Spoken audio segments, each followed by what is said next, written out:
जी, अस्सलाम वालेकुम। आज 3 जनवरी 2023, दिन मंगल, ट्यूसडे। आज का टॉपिक है एएमयू और AMU fraternity, AMU well wisher क्या कर रहे हैं, यूनिवर्सिटी और कम्युनिटी को किस डायरेक्शन में ले जाना चाहते हैं। इस पर मैं थोड़ी सी बात करना चाहूँगा। मैंने अभी कुछ दिन पहले एक आर्टिकल भी लिखा है जिसमें मैंने AMU old boys association parent body जो अलीगढ़ बेस्ड है और कोर्ट के इलेक्शन, ख़ास तौर से आजकल चल रहा है डोनर कोटे से 10 कोर्ट के मेंबर इलेक्ट होंगे, उसके बारे में मैंने आर्टिकल लिखा है। मैं उस चीज़ को अब यहाँ फिजिकली आपके सामने आकर के कहना चाहूँगा कि हम लोग एएमयू कम्युनिटी कहिए, एएमयू फ्रेटर्निटी कहिए, ये क्लेम करते हैं कि पूरे हिंदुस्तान को और दुनिया के मुसलमानों को और दूसरे लोगों को भी हम सोशल और पॉलिटिकल रास्ता दिखाते हैं और उनके ये कहिए कि मार्गदर्शक हैं, ये हम क्लेम करते हैं। लेकिन मुझे बड़ा अफसोस है, मार्गदर्शक बनना अगर है आपको, कम्युनिटी को लीड करना अगर आपको है, तो आपको खुद भी सच्चे और सही रास्ते पर चलना होगा। जिस रास्ते पर हम चल रहे हैं वो निहायत ही करप्शन भरा और डिसऑनेस्टी वाला रास्ता है। हो क्या रहा है, ओल्ड बॉयज एसोसिएशन का इलेक्शन हुआ जिसमें 8,000 के करीब मेंबर्स हैं। डिफरेंट पोजीशन होल्डर्स का इलेक्शन होता है, तो यहाँ 2 ग्रुप बन जाते हैं। ये आज नहीं हुआ, ये नहीं कि इस बार पहली बार किसी ने किया है, बहुत दिनों से ये चला आ रहा है। एक उन्होंने अपनी लिस्ट बना ली, एक दूसरी तरफ बना ली।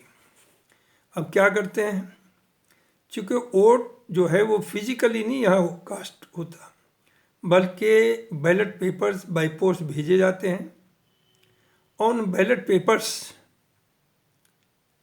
को फिर बाय पोस्ट वापस किया जाता है। इस प्रोसेस में जो हो रहा है वो ये होता है कि डाकिये को, पोस्टमैन को और डिफरेंट तरीके से पैसा दे करके, दबाव बना करके वो बैलेट पेपर इकट्ठे किए जाते हैं। और जितने मान लिया 10-10 कैंडिडेट दोनों तरफ से खड़े हैं और 10 ही पोजीशन है, 10 एक ग्रुप का, 10 दूसरे का, तो हर कैंडिडेट पर जिम्मेदारी डाली जाती है कि आप 50 या 100 कलेक्ट करके लाइए। उसके बाद वो डिफरेंट सिटीज़ में भी जाते हैं जहाँ मेंबर्स हैं, और अलीगढ़ में भी घर घर जाते हैं और दोस्तों पर दबाव देते हैं कि बैलेट पेपर ब्लैंक दे दीजिए। ज़रा गौर करिए, एक पढ़ा लिखा आदमी, जहाँ हम एक्सपेक्ट करते हैं कि हिंदुस्तान की क्रीम है, उस वोटर को ये भी राइट नहीं है कि वो अपनी पसंद से 2 नामों को टिक कर दे। वो चाहते हैं कि ब्लैंक हमें दे दीजिए, टिक हम करेंगे, और हम दे रहे हैं, ऑब्लाइज भी कर रहे हैं। लेकिन अब जो मैंने इधर देखा लोगों को, वोटर जो है बहुत अंडर डिस्ट्रेस हैं, बहुत परेशान हैं। क्यों? दोनों ग्रुप्स में उनके दोस्त हैं बहुत करीबी, बहुत से कैंडिडेट्स भी हैं उसमें दोनों तरफ जो उनके बहुत करीबी दोस्त हैं जो इलेक्शन लड़ रहे हैं। उन सब का दबाव है कि हमें दीजिए। अब जाहिर है बैलेट तो एक ही है, किसी एक को दिया जा सकता है, और मान लिया दोस्त हमारे 3 हैं उसमें, तो 3 को तो नहीं दिया जा सकता। इससे क्या हो रहा है, बिटरनेस हो रही है। दूसरी चीज़, इसमें फेयर सिलेक्शन नहीं होता। दोनों ग्रुप्स में दो चार अच्छे फेस होते हैं, लेकिन मेजॉरिटी वो फेस होते हैं जिन्हें ना यूनिवर्सिटी के एक्ट का पता, ना ऑर्डिनेंस जानते क्या होता है, ना ये पता स्टैट्यूट्स किसे कहते हैं। इवन जिन्होंने कई कई बार फेल हुए होंगे, कोई बहुत बड़ी डिग्री नहीं, एकेडमिक्स का स्पेलिंग नहीं आती, अगर सिग्नेचर कहिए तो कैपिटल में नाम लिख देंगे। तो उस तरह के लोग जब हमारे ओल्ड बॉयज एसोसिएशन जो पेरेंट बॉडी है उसे चलाएंगे या वो यूनिवर्सिटी कोर्ट में जाएंगे, तो अब आप सोच लीजिए इस यूनिवर्सिटी का क्या होगा। तो ये ही तो हुआ है आपका ओल्ड बॉयज एसोसिएशन के इलेक्शन में, और एक ग्रुप के जितने थे हर पोजीशन पे एक आगे, कोई उसमें पोजीशन रहा ही नहीं एग्जीक्यूटिव में, तो कोई सवाल भी नहीं उठा सकता। और मीटिंग आप जनरल बॉडी की मीटिंग कई कई साल नहीं करते, ऑडिट आप नहीं कराते, पैसे के हिसाब किताब आप नहीं देते, वहाँ पूछने वाला कोई इसलिए नहीं कि सब एक ही group means I will say gang, एक ही गैंग से आते हैं।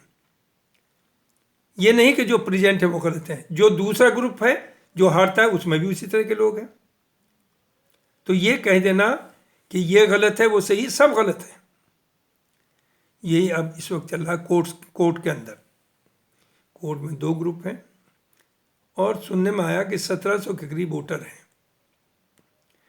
लोग यहाँ के कुछ उसमें सीनियर टीचर्स भी रिटायर्ड, जो इनके एम्बिशंस अभी पूरे नहीं हुए, 40 साल नौकरी करके यूनिवर्सिटी के मामलात में हमेशा इंटरफियर करते रहे। कहीं किसी डिपार्टमेंट में अपॉइंटमेंट होगा तो उनके बगैर पूछे नहीं होगा, वो रिकमेंड करेंगे, वो दबाव बनाएंगे एडमिनिस्ट्रेशन पे, और गलत सलत लोगों की एंट्री देते हैं। चूँकि रिटायर हो गए, पहले तो ख्वाब ये देखता, बहुत से देख रहे थे कि हम पीवीसी हो जाएंगे, हम रजिस्ट्रार हो जाएंगे, हम कुछ और हो जाएंगे।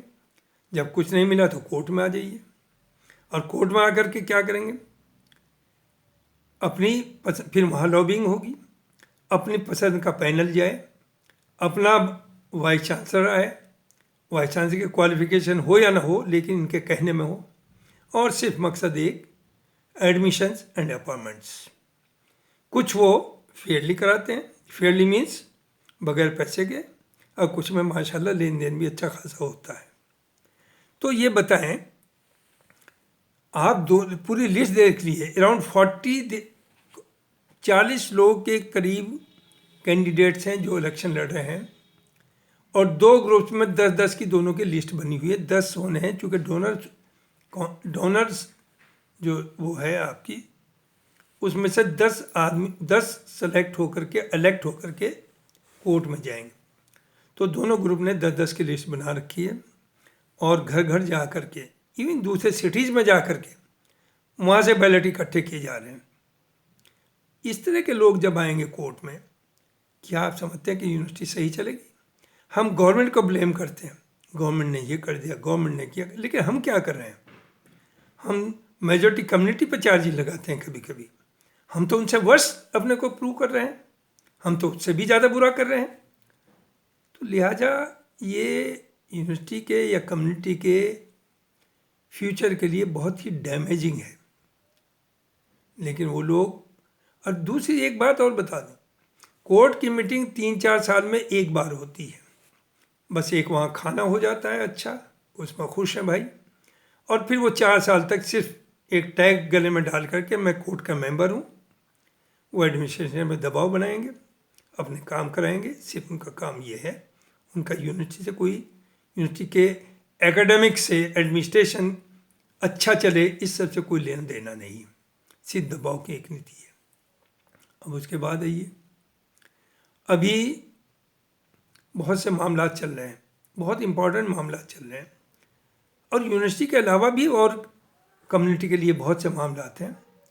उसमें क्या कभी आपने देखा सिवाय चंद 2-4 लोगों के जो कम्युनिटी से रिलेटेड नेशनल या स्टेट लेवल पर मामला आते हैं, उसमें कुछ बोलने की हिम्मत कर रहे हैं? बिल्कुल नहीं कर रहे हैं, चुप बैठे हैं। बोलने की हिम्मत नहीं, उसकी वजह है चूँकि आप अंदर से साफ सुथरे नहीं हैं। जो दिखता है वो होता नहीं, और जो है वो दिखता नहीं। ये बात याद रखिए। तो मेरा ये कहना है कि अगर वाकई आप यूनिवर्सिटी की बहबूदी चाहते हैं, पहली बात तो ये जो इस वक्त कोर्ट में मेंबर हैं, ये बहुत ज़्यादा बड़ा नंबर है, अनवांटेड लोग हैं। इसकी स्ट्रेंथ को 1/3 कर देना चाहिए। 1/3 से ज़्यादा की ज़रूरत नहीं। 70-80 लोग बैठें और वो तय करें, ना कि 200-250 लोग बैठें। नंबर 2, इलेक्शन प्रोसेस को आपको बदलना होगा। जो 100 किलोमीटर के अंदर हैं वो फिजिकली आकर के वोट दें और अपना आधार कार्ड दिखाएंगे, और जो बाकी दूर के लोग हैं वो ई वोटिंग होनी चाहिए। अब तो ई वोटिंग बहुत सिंपल हो गई, पहले तो एक नई चीज़ थी। हमारा अभी इंस्टीट्यूशन ऑफ इंजीनियर्स का इलेक्शन हुआ इस साल, ई वोटिंग से हुआ, बिल्कुल फेयर, ना आपको जाने की ज़रूरत है, आदमी ने अपने घर बैठे कर दिया। तो अगर आप चाहते हैं उससे ये आसान अच्छा होगा कि जो 1700 मेंबर हैं, जो इलेक्शन लड़ना नहीं चाहते, जो ये सब नहीं कर सकते कि घर घर जाएं, स्नैच करें और आपसे वो बैलेट मांगे, अगर वो खड़े होंगे तो लोगों की पसंद होंगे, वो अच्छे लोगों को वो उन्हें वोट देंगे। तो उसमें आना ही नहीं 1700 में से, कोई बाहर से नहीं आएगा, लेकिन अच्छे लोगों की एंट्री मुमकिन होगी, और तभी यूनिवर्सिटी की भी बेहतरी होगी, कौम की बेहतरी भी होगी, एक अच्छा मैसेज जाएगा। लेकिन जो हो रहा है, जो अब तक हुआ, आप देख लीजिए, आप 40 की लिस्ट देख लीजिए जो इस वक्त कैंडिडेट्स हैं, किस तरह के लोग हैं उसमें, उनकी बैकग्राउंड देखिए, उनकी हिस्ट्री देखिए। तो ऐसे लोगों का कोर्ट के अंदर आना, क्या ये किसी यूनिवर्सिटी के एकेडमिक्स को इम्प्रूव करेंगे? क्या ये कोई एजुकेशन, क्वालिटी एजुकेशन में कुछ कंट्रीब्यूट कर पाएंगे? I don't think so. Thank you very much. इस पर गौर करिए, सोचिए। बेहतर तो यह है कि इस इलेक्शन को यहीं बीच में रोक दिया जाए। अदरवाइज़ अगर ऐसा नहीं भी है तो मैं यहाँ उनसे रिक्वेस्ट करूँगा, जो हमारे इलेक्शन ऑफिसर हैं प्रोफेसर इकबाल साहब ऑफ लॉ डिपार्टमेंट, कि जो भी बैलेट, पोस्टल बैलेट जा रहा है, उसके ऊपर उसका आधार नंबर और मोबाइल होना चाहिए, मोबाइल नंबर। आप वेरीफाई करें उस मोबाइल नंबर से कि उन्हें डिलीवर हो गया या नहीं, और हैंडवर्क किसे किया गया है उसे आधार कार्ड से, उसका आधार कार्ड देख करके उसे डिलीवर करें। ये होना चाहिए।